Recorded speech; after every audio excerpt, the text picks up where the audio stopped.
ટૂંકમાં અહીં ભગવાન કહે છે કે સમસ્ત ખાદ્ય પદાર્થોની ઉત્પત્તિ જળથી થાય છે. ઘાસ, પાન, અનાજ વગેરેના જળથી જ થાય છે. માટીના ઉત્પન્ન થવામાં પણ જળ કારણ છે. અન્ન, જળ, વસ્ત્ર, મકાન વગેરેના શરીર જીવવાની બધી જ સામગ્રી સ્થૂળ કે સૂક્ષ્મ સ્વરૂપે જળ સાથે સંબંધિત છે, એટલે જળનો આધાર છે. અહીં યજ્ઞ શબ્દ મુખ્ય રૂપે આહુતિ આપવાની ક્રિયાનો વાચક જ છે જ નહીં, પરંતુ ગીતાના સિદ્ધાંત અને કર્મના અનુસાર અહીં યજ્ઞ શબ્દ કર્તવ્ય કર્મનો ઉપલક્ષ છે. યજ્ઞમાં ત્યાગની પ્રધાનતા હોય છે. આહુતિ આપવામાં અન્ન, ઘી વગેરે ચીજોનો ત્યાગ છે. દાન કરવાનો વસ્તુનો ત્યાગ છે. તપ કરવામાં પણ પોતાના સુખભોગનો ત્યાગ છે. કર્તવ્ય કર્મ કરવામાં પોતાનો સ્વાર્થ, આરામ વગેરેનો ત્યાગ છે. આથી યજ્ઞ શબ્દ અહીં યજ્ઞ, હવન, દાન, તપ વગેરે સઘળી શસ્ત્રક્રિયા, વિહિત ક્રિયાઓનો ઉપલક્ષ છે. એક ઉપનિષદમાં એક કથા આવે છે કે પ્રજાપતિ બ્રહ્માએ દેવતા, મનુષ્ય, અસુર આ ત્રણેયને રચીને તેઓને આ અક્ષરનો ઉપદેશ આપી દીધો. દેવતાઓ પાસેથી ભોગ સામગ્રીની અધિકતા હોવાથી કારણે તેઓને દનો અર્થ દમન કરો સમજ્યા. મનુષ્યોમાં સંગ્રહની પ્રવૃત્તિ અધિક હોવાથી તેઓ દરનો અર્થ દાન કરો સમજ્યા. અને અસુરો હિંસા, બીજાને કષ્ટ આપવું એ ભાવનો અધિક હોવાને કારણે તેઓ દરનો અર્થ દયા કરો સમજ્યા. આ રીતે દેવતા, મનુષ્ય, અસુર ત્રણેયને આપવામાં આવેલા ઉપદેશનું તાત્પર્ય બીજાનું હિત કરવામાં જ છે. વર્ષના સમયે મેઘ પણ દ ગર્જના કરે છે અને આજે પણ બ્રહ્માજીના ઉપદેશ દમન કરો, દાન કરો, દયા કરોના રૂપે કર્તવ્ય કર્મની યાદ દેવડાવે છે. કારણ કે પોતાના કર્તવ્ય કર્મનું પાલન કરવાથી જ વર્ષા કેવી રીતે થાય છે એ આપણે જાણીએ છીએ. મનુષ્ય પોતપોતાના કર્તવ્યનું પાલન કરશે તો તેની અસર દેવતાઓ પર પડશે, અને જેથી પોતાનું કર્તવ્ય પાલન દેવતાઓ પોતાના કર્તવ્ય પાલન કરશે અને વરસાદ વરસાવશે. આ વિશે પણ એક વાર્તા છે કે ખેડૂતના 4 બાળકો હતા. અષાઢ મહિનો આવવા છતાં પણ વર્ષા ના થઈ. તેણે વિચાર કર્યો કે ખેતર ખેડવાનો સમય આવી ગયો, વર્ષા ના થઈ તો કંઈ નહીં, ચાલો આપણે સમયસર આપણા કર્તવ્યનું પાલન કરી દઈએ. એવું વિચારી એણે ખેતરમાં જઈ હળ ચલાવવાનું ચાલુ કરી દીધું. મોરે તેમને હળ ચલાવતા જોયું તો વિચાર્યું, વાત શી છે, વર્ષા તો થઈ નથી, પાણી તો છે નહીં, તો પછી આ શા માટે હળ ચલાવે છે? જ્યારે તેઓને ખબર પડી કે તેઓ પોતાનું કર્તવ્યનું પાલન કર્યા છે ત્યારે તેમણે વિચાર્યું, અમે પણ પોતાના કર્તવ્યનું પાલન કરવા પાછળ કેમ રહી જઈએ? એવું વિચારી મોર પણ ટહુકવા લાગ્યો. મોરોનો અવાજ સાંભળી મેઘોનો વિચાર આવ્યો, આજે અમારી ગર્જના સાંભળ્યા વિના જો મોર કેવી રીતે સરસ રીતે ટહુકી રહ્યા છે.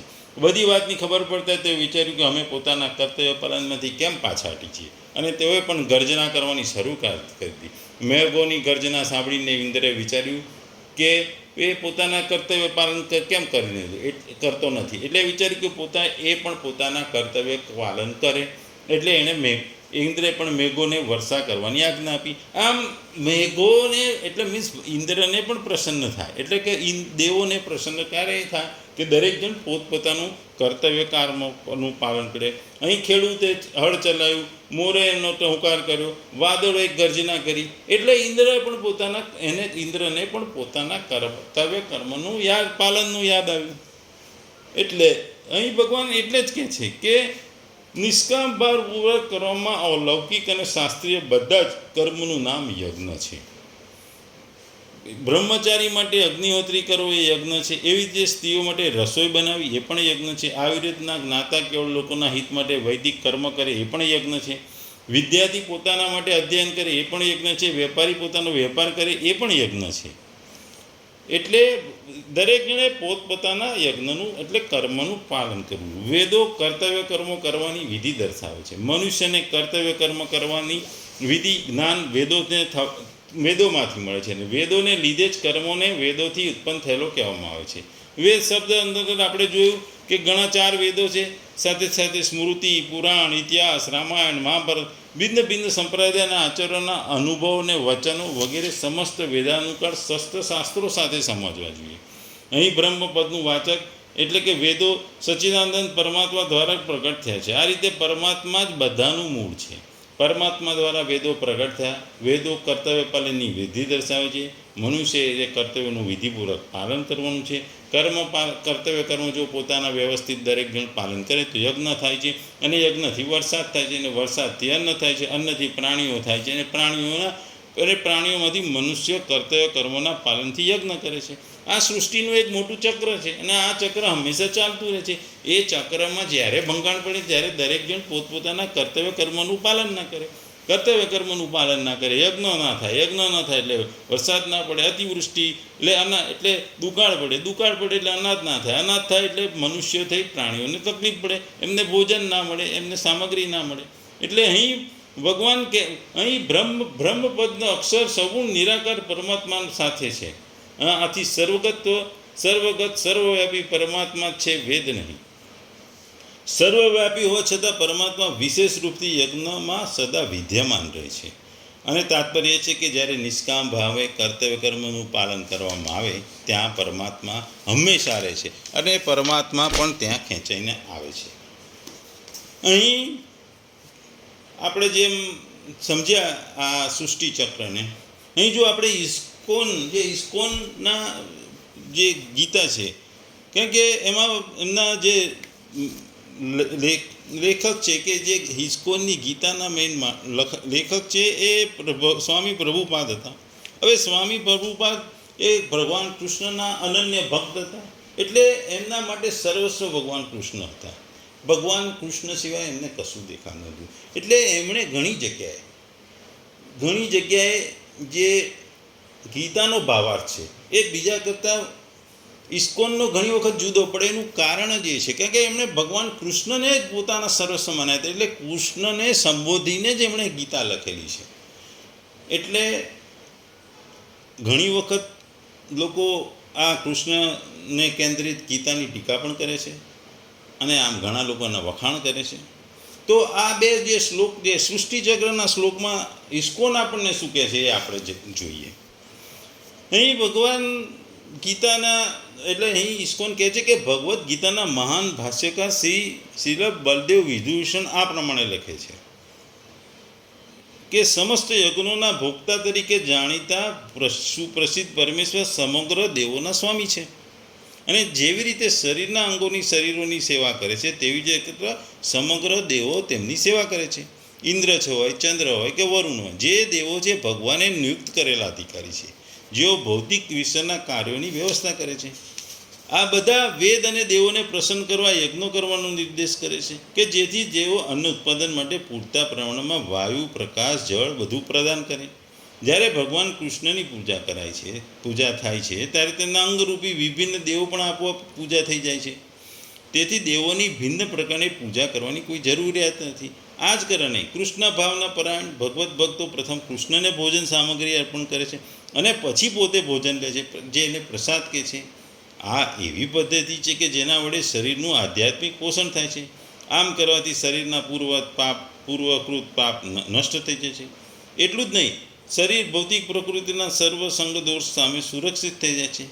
જ્યારે કોઈ ચેપી રોગ ફેલાય ત્યારે તેના આક્રમણથી બચવા માટે રોગ પ્રતિકારક શક્તિ લેવી પડે છે.